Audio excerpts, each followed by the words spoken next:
برنامه خبری رادیو آزادی مستقیما پیشنهاد شما و من شعله گلخوجه تا 15 دقیقه دیگر در خدمتتان. قبل از تقدیم خبرگزاریشان نخست نگاه میاندازیم به سرخط موضوع امروز 8 январ. افسر مرزبانی از تیر همخدمتش در سرحد با افغانستان هلاک شده است و یا چگونه جستجوی چوپانی ربوده شده با فوجیه انجامید. ریش باشد یا نباشد، شهروندان ریشداری تاجیکستان شکایت میکنند که در گرفتن شناسنامه خارجی مشکل دارند. و تنگه ها را به معاملات برآورد. بانک ملی تاجیکستان از کمبود پول خرد میگوید تاجران در بازار علاج حساب برابری را پیدا کردند. مثلا 20 درهم یا 40 درهم اگر باقی دادن نکو باشد دو تا ساخت میتیم. مثلا وایرام گفتم که داولنی مورم داولنی. در کشتار افسر نیروهای مرزبانی هم خدمتش متهم شده است. شیروز حیدرов که نیز افسر است در مرگ مایور سخنور اولیمیان گمان بر می شود. اولیمیان روز 4 январ در عملیات جستجوی چوپانی ربوده شده توجیک در نزدیکی مرز با افغانستان از پهلوی شکمش تیر خورد و بر اثر خونروی زیاد جان باخت. گفته می شود آن روز شیروز حیدرов در پهلوی اولیمیان بود و تیر او ناخست و مایور نیروهای مرزبانی رسیده است. حالا شیروز حیدرов در بازداشت است. نسبت او برای ویرانکنی قاعده های مناسبت با عراق که از بی‌احتیاطی باعث به مرگ جبر دیده گردید پرونده با شده است. این ماده قانونی جنایی تا 5 سال زندان را پیش بینی می کند. شیروز حیدرов زاده نویه روشون ولایت مختار بدخشان است. سخنور اولیمیان 35 ساله از نویه مسجو بود. او تقریبا 4 ماه پیش در دیدبانگاه بهارک نویه شمزین شاهین به کار سر کرد. اولیمیان را 5 январ در زادگاهش دفن نمودند. باید ریش را پاکیزه بتراشند و یا تنها کوتاه کردن کفایه است. ظاهراً موضوع ریش دیگر باره در میان ساکنان تاجیکستان رو میزند و این بار در رابطه به گرفتن شناسنامه خارجی. بعضی شهروندان ریشداری کشور میگویند برای دریافت شناسنامه خارجی به مشکل مواجه شدند. هرچند مسئولین نهاد شناسنامه‌دهی این ادعا را رد میکنند و میگویند طلب آنها تنها ریش کوتاه و مرتب بود. میرزا نبی خالقزاد در این باره تفصیلات دارد.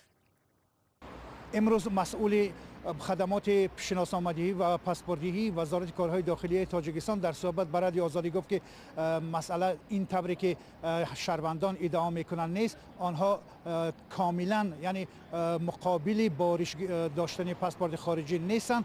برعکس آنها میخوان که وقتی پاسپورت خارجی داده می شود باید ریش آنها به ترتیب کوتاه و با نظام باشد، چون که آنها با پاسپورت خارجی بیرون از تاجیکستان میروند و باید با یک چهره زیبا و گیرا باید به خارج کشور سفر کنند. اما ساکنانی که امروز به ما مراجعت کردند آنها از سن 50 بالا هستند.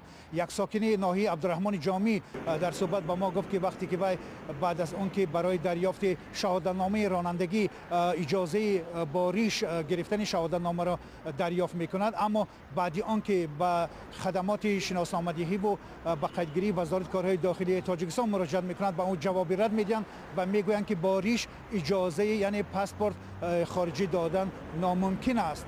و میگوید وقتی که اون ادعا کرد از این اداره به او گفتند که تنها از سن 60 بالا اجازه پاسپورت خارجی باریش داده می شده است و دیگر سن پایان داده نمی شود. همین طور با این ادعا را یکی از ساکنان دیگری تاجیکستان از ناحیه حصار که سنش به 55 رسیده است و میخواد که به روسیه رود و در اونجا که پسرش دانشجوی دانشگاه اوفا است میخواد او را خبر بگیرد، ولی در آویر یعنی که اداره شناسنامه‌دهی و به قیدگیری وزارت کارهای داخلی تاجیکستان عیناً او را همین گونه پاسخ رد دادند و گفتند که باریش یعنی پاسپورت دادن نمی شود. اما طور پیشتر گفتم آویر یعنی اداره شناسنامه‌دهی و پاسپورت‌دهی تاجیکستان میگوید که باید ریش کوتاه، زیبا و شنم باشد تا اینکه به نظر هر بیننده یک توجه نادرستی را یک فکر نادرست را به میان نآورد.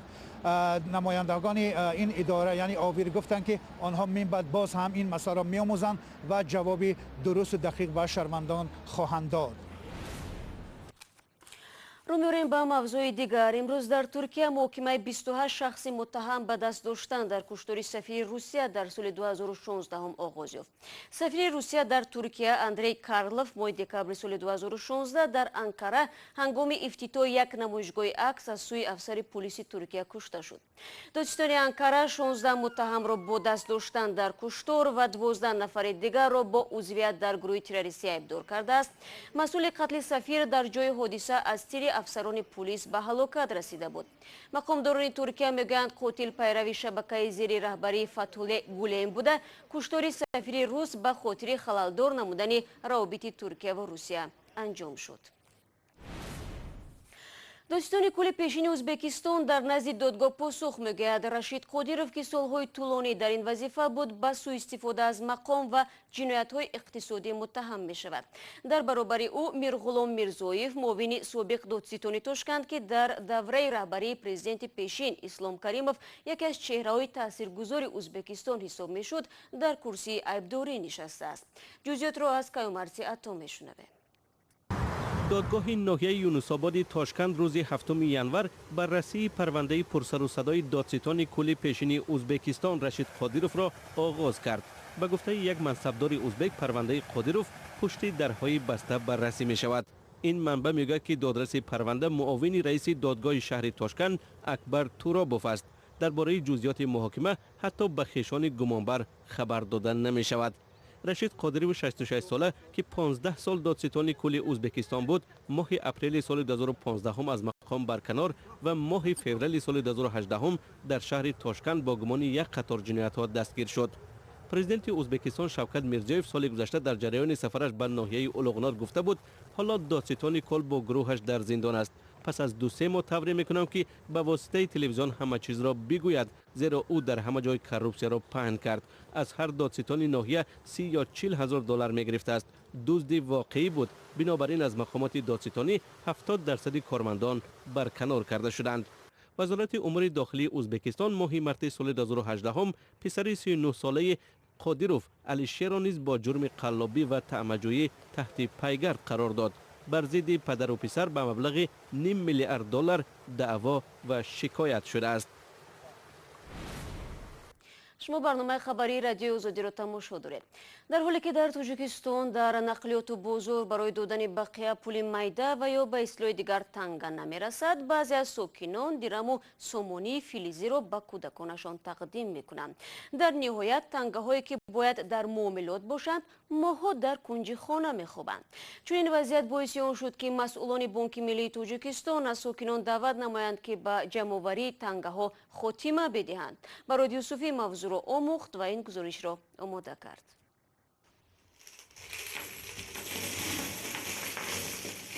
فروغ و یعقوب نظرزاده ها جمع آوردن تنگه های فلزی دیرم و سامانی را دوست می دارند.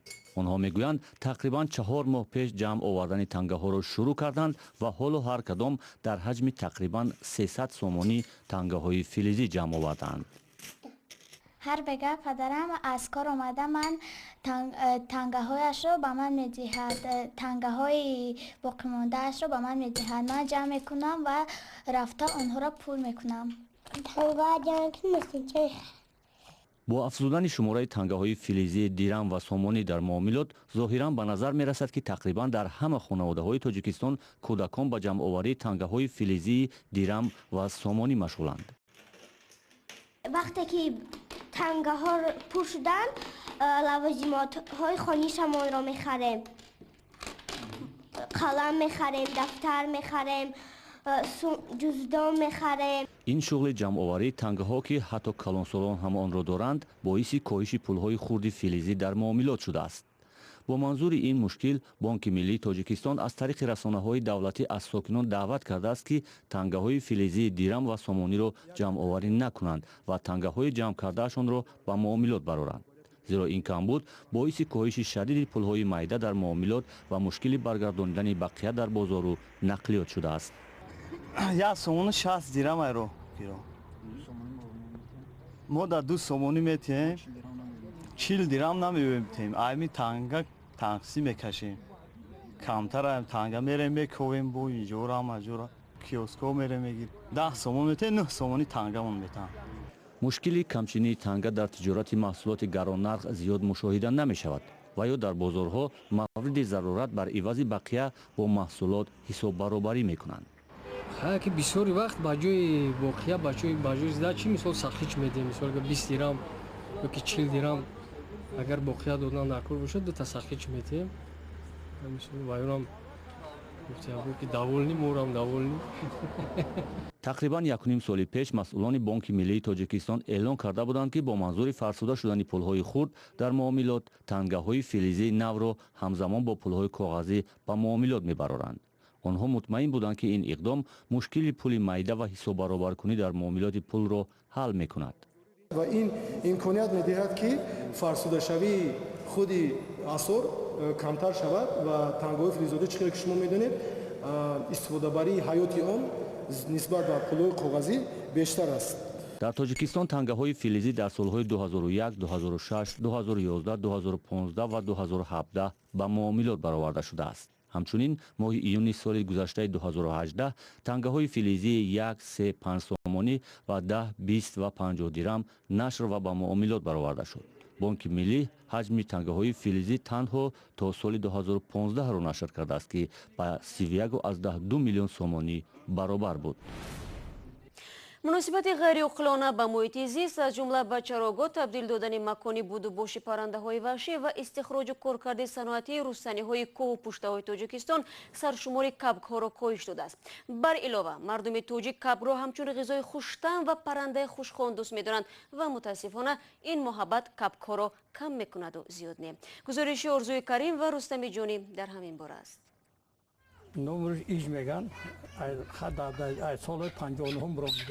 маҳмадалӣ Сафарови 73 сола дар кӯҳу пуштаҳои Хӯросон каб шикор мекунад.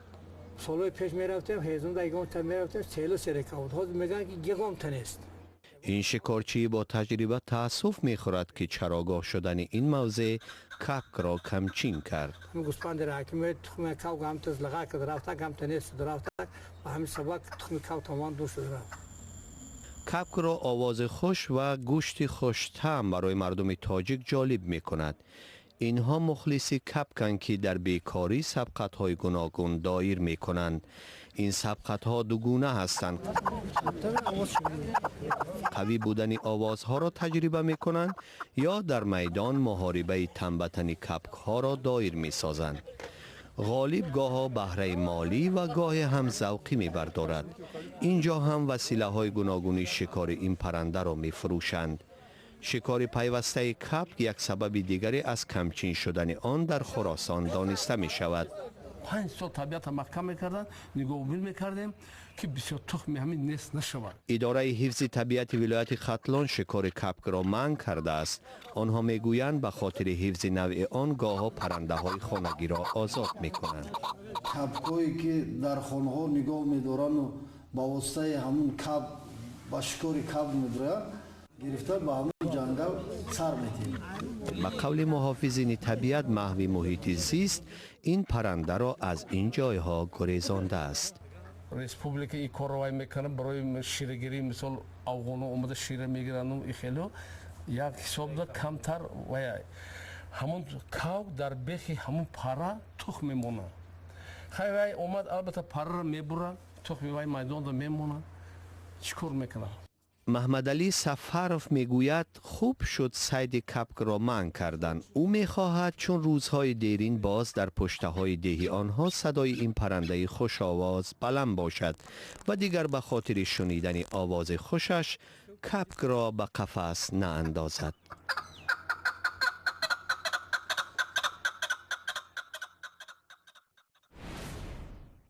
و سال 2018 تخمیناً 800,000 مهاجر افغان از ایران یا با خواهش خود به وطن برگشتند و یا مقامات ایران آنها را از جمهوری اسلامی اخراج کردند. سازمان بین‌المللی مهاجرت روز 8 январ گزارش داد که برقرار شوی تحریم ایران از سوی آمریکا بالا رفتن میزان تورم و بقرب شوی پول ملی ایران به بازگشت مهاجران افغان صورت بخشید. برنامه خبری رو برای امروز با همین مطلب خلاصه میکنیم. مطالبی از این بیشتر رو در سامانه www.azadi.org و صفحه های ما در شبکه‌های اجتماعی بخوانید. آزادی ویدیو کانال رادیو آزادی در یوتیوب نیز برای شما عزیزان است. صبح فردا تماشای نوید بامدادی از یادتان نرود. ما شما رو منتظر میشیم تا ملاقات بعدی. خدا نگهدار.